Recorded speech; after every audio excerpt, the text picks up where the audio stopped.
wabarakatuh. Di sini aku akan menjelaskan tentang penggunaan alat ukur dasar. Yang pertama, pengukuran adalah kegiatan yang dilakukan untuk mengukur atau memberikan angka terhadap objek ukur. Sebelumnya, apa itu fisika? Fisika adalah ilmu percobaan. Percobaan memerlukan pengukuran. Biasanya kita menggunakan untuk menyatakan hasil pengukuran. Di sini besaran fisika atau angka ukuran tersebut terbagi menjadi dua. Yang pertama, besaran fisika itu ada dua. Pertama, besaran pokok dan besaran satuan. Besaran pokok yaitu besaran yang berdasarkan standar tertentu. Besaran pokok ada 7. Yang pertama, massa, panjang, suhu, intensitas cahaya, jumlah zat, kuat arus listrik, dan waktu. Kemudian standar besaran satuan yaitu besaran yang diturunkan dari besaran pokok. Besaran satuan memiliki ciri-ciri diperoleh dari pengukuran langsung atau tidak langsung. Kedua, mempunyai satuan lebih dari satu. Ketiga, diturunkan dari besaran-besaran pokok.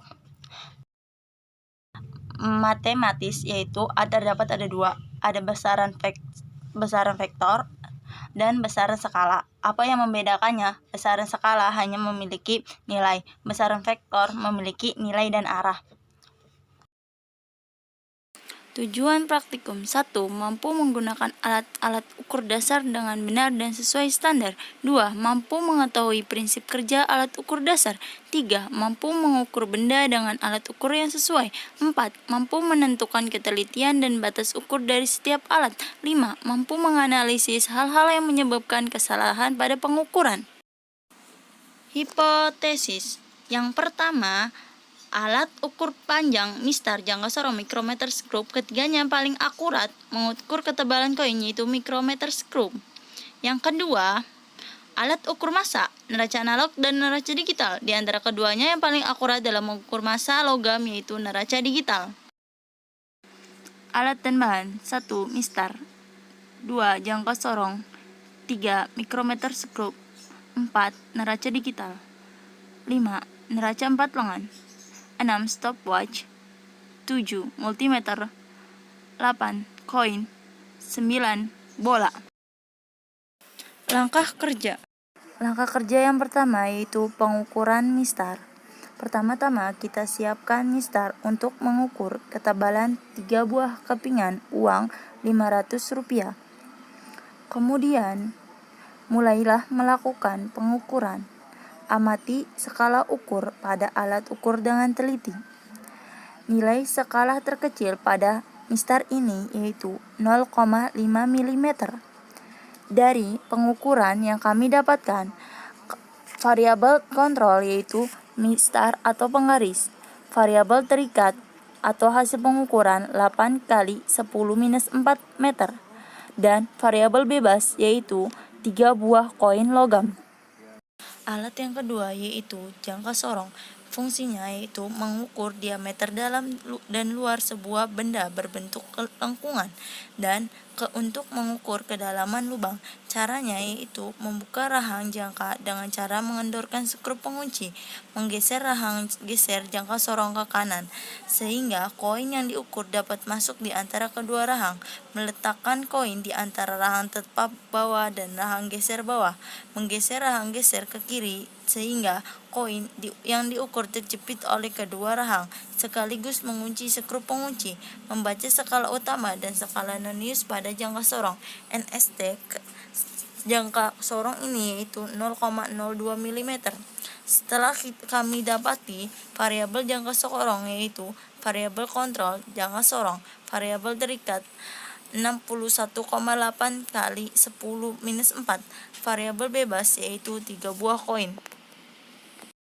Alat yang ketiga yaitu micrometer scope. Cara menggunakannya yaitu menyiapkan micrometer scope, membuka kunci untuk meletakkan 3 buah kepingan di antara posor geser dan posor tetap. Jika sudah, maka kunci kembali. Kemudian membaca ketebalan 3 tumpuk keping uang Rp500 melalui skala utama dan skala nonius. Memperhatikan jumlah skala terkecilnya. Skala terkecil dari mikrometer sekrup yaitu 0,01.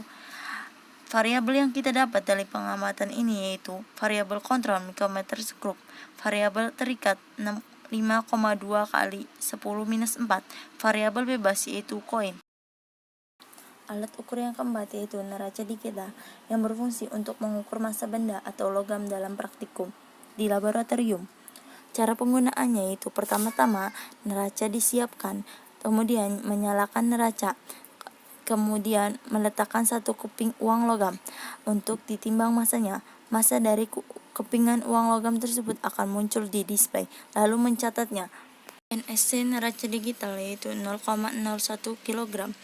Variabel yang kita dapat yaitu variabel kontrol neraca digital, variabel terikat 4 kali 10-3, variabel bebas yaitu koin. Empat lengan memiliki fungsi yaitu mengukur massa benda atau logam dalam praktikum di laboratorium. Cara penggunaannya yaitu mengkalibrasi pada neraca sesuai dengan cara yang tepat. Kemudian meletakkan koin yang diukur di atas tempat beban. Menggeser pemberat mulai dari pemberat pada lengan neraca yang memiliki skala terbesar sampai garis keseimbangannya tercapai. Jika keseimbangan belum tercapai, geser lengan yang menunjukkan skala lebih kecil sampai yang terkecil sehingga garis keseimbangan tercapai. Membaca hasil pengukuran kemudian menjumlahkan semua skala yang sudah berada pada keseimbangan. NST neraca 4 lengan yaitu 0,01 kg. Variabel yang kami dapati yaitu variabel kontrol neraca 4 lengan, variabel terikat 45,6 kali 10-4, variabel bebas yaitu 1 buah koin. Stopwatch terdiri dari 2, yaitu stopwatch analog dan stopwatch digital. Stopwatch analog yaitu jenis stopwatch manual yang menggunakan jarum petunjuk sebagai petunjuk hasil pengukuran serta mempunyai 2 buah tombol yaitu tombol start dan tombol kalibrasi. Sedangkan stopwatch digital yaitu menggunakan layar atau monitor sebagai penunjuk hasil pengukuran. Fungsi stopwatch yaitu sebagai alat yang digunakan untuk mengukur lamanya waktu yang diperlukan dalam suatu kegiatan. Langkah kerja stopwatch. Pertama-tama disiapkan 2 jenis stopwatch untuk mengukur waktu jatuhnya bola. Bola dijatuhkan dari atas meja dan praktikan yang lain mencatat tombol start dari stopwatch itu. Saat bola sudah sampai di lantai, segera tekan tombol stop, kemudian membaca dan catat hasil pengukuran yang tertera pada stopwatch itu. NST stopwatch yaitu stopwatch digital 0,01 sekon, stopwatch analog 0,2 sekon. Dari pengamatan didapatkan variabel kontrol stopwatch analog dan digital. Variabel terikat stopwatch analog 2 kali 10-1 dan stopwatch digital 31 kali 10⁻². Variabel bebas yaitu bola. Multimeter adalah alat ukur yang dipakai untuk mengukur tegangan listrik, arus listrik, dan tahanan atau resistansi. Multimeter digital atau sering disebut juga dengan digital multitester merupakan jenis yang telah menggunakan display digital sebagai penampil hasil ukurnya. Cara menggunakan multimeter pertama yaitu pasang probe pada konektor plus dan min. Putar rang selector switch ke skala ohm meter. Menempatkan probe plus ke probe min agar terjadi short circuit dan pastikan angka sudah tertera di display. Jika NST multimeter digital tergantung pada besar nilai maksimum yang mampu diukur. Dari hasil pengamatan didapatkan variabel multimeter digital. 1. Variabel kontrol yaitu multimeter digital. 2. Variabel terikat atau hasil akhir yaitu ampere 3 kali 10⁻², volt 30,8 kali 10⁻⁻1, dan variabel bebas yaitu arus listrik. pesan dari saya. Semoga bermanfaat. Wassalamualaikum warahmatullahi wabarakatuh. Terima kasih.